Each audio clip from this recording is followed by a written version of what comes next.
बहुत सी स्वास्थ्य समस्याएं जैसे मोटापा, डायबिटीज, पीसीओडी, थायराइड, जिनमें चावल खाने का परहेज बताया जाता है। अगर आप चावल खाने के शौकीन हैं लेकिन इनमें से किसी भी स्वास्थ्य समस्या की वजह से चावल खाने से कतराते हैं तो ये वीडियो आपके लिए है, क्योंकि इसमें मैं आपको एक ऐसा आयुर्वेदिक तरीका बताऊंगी चावल को बनाने का, जिसे अपनाकर आप बिना किसी डर के चावल खा सकते हैं। ये आपको किसी भी तरह का नुकसान नहीं पहुंचाएंगे, इनफैक्ट आपको स्वास्थ्य लाभ देंगे।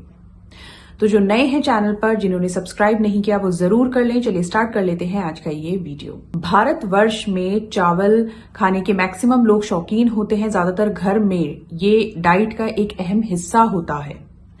भारत के कई ऐसे राज्य हैं जहां पर रोटी की जगह चावल एक मुख्य भोजन की तरह खाया जाता है। चावल खाने में तो स्वादिष्ट होता ही है, यह पचने में भी बहुत ही हल्का होता है, लघु होता है, पथ्य होता है और यह हमें कई तरह के स्वास्थ्य लाभ भी पहुंचाता है, बहुत गुणकारी होता है। चावल हमें कितना स्वास्थ्य लाभ पहुंचाएगा, यह चावल को बनाने के तरीके पर डिपेंड होता है। अगर आप आयुर्वेदिक तरीके से चावल को बनाएंगे तो यह ना तो आपको मोटापा इसकी वजह से होगा और ना ही आपको किसी और दूसरी बीमारी में ये किसी भी तरह का कोई प्रभाव पहुंचाएगा, किसी भी तरह का साइड इफेक्ट, किसी भी तरह का नेगेटिव इफेक्ट या फिर किसी भी तरह की बीमारी को बढ़ाने का कोई डर नहीं होगा अगर आप इस आयुर्वेदिक तरीके से चावल को बनाकर इसका सेवन करेंगे। तो वो कौन सा तरीका है, आइए जान लेते हैं।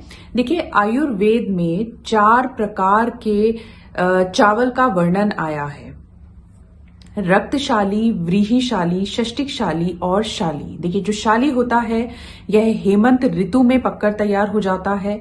जो रक्तशाली होता है ये लाल रंग का होता है। जो व्रीहि धान्य होता है यह वर्षा ऋतु में पककर तैयार होता है और षष्टिकशाली चावल जो होता है ये 60 दिन में तैयार हो जाता है। वैसे तो चावल की एक ही स्पीशीज होती है लेकिन इसके सैकड़ों प्रकार पाए जाते हैं, जिनमें से ये 4 मुख्य होते हैं। षष्टिकशाली काफी अच्छा सेहत के लिए माना जाता है, ये 60 दिन में पककर तैयार भी हो जाता है। लेकिन देखिए, ध्यान ये रखना है कि जब भी चावल का सेवन करें तो आप हमेशा पुराने चावल का सेवन करें, क्योंकि ये आपके स्वास्थ्य लाभ आपको देता है नए चावल के कंपैरिजन। मतलब नया चावल आपके स्वास्थ्य के लिए उतना अच्छा नहीं होता है जितना पुराना चावल, लगभग 1 साल पुराना चावल ही आपको सेवन करना चाहिए। मैं आपको आगे ये भी बताऊंगी कि पुराना चावल नहीं मिलता है तो आप किस तरह से नए चावल में वो सुधार कर सकते हैं जिससे उसका जो पौष्टिक, जो उसके पोषक तत्व हैं वो बढ़ जाए। देखिए, इसमें आपको करना क्या है, किस तरह से आपको चावल बनाने हैं जिससे ये आपको स्वास्थ्य लाभ पहुंचाए और आपको किसी भी तरह की बीमारी का कोई डर नहीं रहे। पुराना चावल नहीं मिलता है तो आप किस तरह से नए चावल में वो सुधार कर सकते हैं जिससे उसका जो पौष्टिक, जो उसके पोषक तत्व हैं वो बढ़ जाए। देखिए, सबसे पहले आप चावल को धीमी आंच पर 2 से 3 मिनट के लिए अच्छे से भून लीजिए।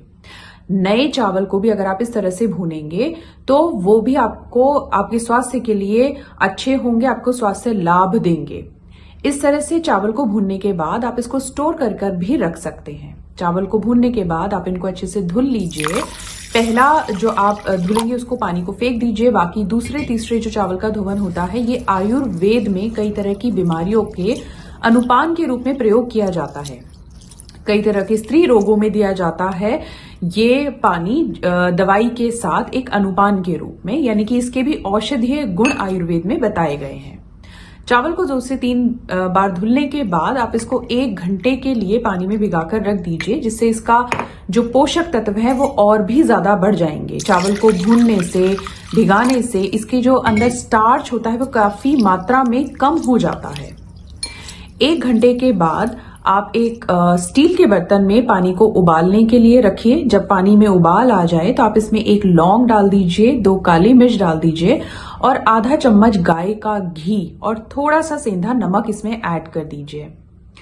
जब पानी में अच्छे से उबाल आएगा तो आप इसमें जो चावल आपने धुलकर भिगा कर रखे थे, आप उनका पानी निकालकर इसमें डाल दीजिए और इनको अच्छे से चला दीजिए। चलाने के बाद आप इसको बिना ढके पकाएं, धीमे आंच पे। आपको जो भी आपका बर्तन है उसको ढकना नहीं है, जो भाप है वो बाहर निकलती रहनी चाहिए। बीच बीच में आप इसको चेक भी करते रहिए कि जो चावल का दाना है वो पका है या नहीं पका है। जब आप देखेंगे कि चावल का दाना पक गया है तो आप गैस को ऑफ कर दें और इसका जो पानी है, जो मांड है, उसको बाहर निकाल लें। इस मांड को भी आपको फेंकना नहीं है, ये भी बहुत ही ज्यादा औषधीय गुण इसके अंदर होते हैं। घर में छोटे बच्चों को, बड़े बूढ़ों को ये दिया जा सकता है। ये बहुत पाचन के लिए बहुत अच्छा होता है। इसको आप हल्का सा छौंक लगाकर भी प्रयोग में ला सकते हैं। हल्का जीरा या हींग का छौंक इसमें लगाएं और इसका उपयोग करें, इसका सेवन करें।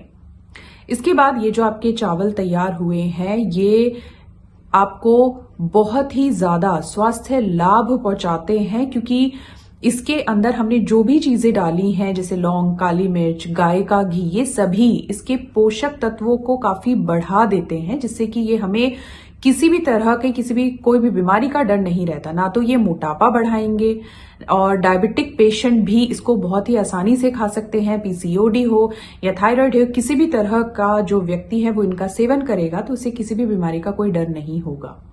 तो मुझे उम्मीद है कि इस वीडियो में मैंने आपको जो भी इन्फॉर्मेशन दी है बहुत ही यूजफुल आपके लिए रही होगी, और बिना किसी डर के, चावल के शौकीन अगर आप हैं तो आप चावल खाइए। लेकिन एक बात का हमेशा ध्यान रखिए कि देखिए, आयुर्वेद में जैसा कहा गया है कि हमें कोई भी भोजन एक सीमित मात्रा में ही सेवन करना चाहिए, क्योंकि अगर हेल्दी फूड भी हम ज्यादा मात्रा में सेवन करेंगे तो वो भी हमारे स्वास्थ्य के लिए अच्छा नहीं है। तो इसीलिए आप चावल पकाएं, उसे एक सीमित मात्रा में उसका सेवन करें, तो ये आपको अवश्य ही अत्यधिक स्वास्थ्य लाभ प्रदान करेगा। क्योंकि चावल में वैसे भी फाइबर होता है। चावल को अगर आप थोड़ी भी मात्रा में लेते हैं तो ये आपका पेट अच्छे से भर देता है। चावल डाइजेस्ट होने में भी बहुत हल्का होता है। इसको खाने से कभी भी ऐसी फीलिंग नहीं आती कि बहुत ज्यादा पेट भर गया है। तो चावल को इस तरह से बनाकर आप अपने स्वास्थ्य को और ज्यादा बेहतर बनाइए। मुझे उम्मीद है कि आपको अगर वीडियो पसंद आई होगी तो लाइक और शेयर जरूर करें, और चैनल को अगर सब्सक्राइब नहीं किया है तो जरूर कर लें। मिलते हैं नेक्स्ट वीडियो में। Thank you so much.